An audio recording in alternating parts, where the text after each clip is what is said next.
Yemen நாட்டில் மரண தண்டனையில் இருந்து மகளை காப்பாற்றும் கேரளாவைச் சேர்ந்த தாயின் முயற்சி தோல்வியடைந்துள்ளது.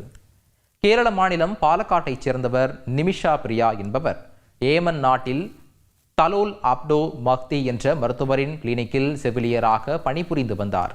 அவரின் பாஸ்போர்ட்டை மக்தி பறிமுதல் செய்து வைத்திருந்த நிலையில் இந்தியா திரும்பிச் செல்ல பாஸ்போர்ட்டை கேட்டபோது அந்த மருத்துவர் அதை தர மறுத்தார்.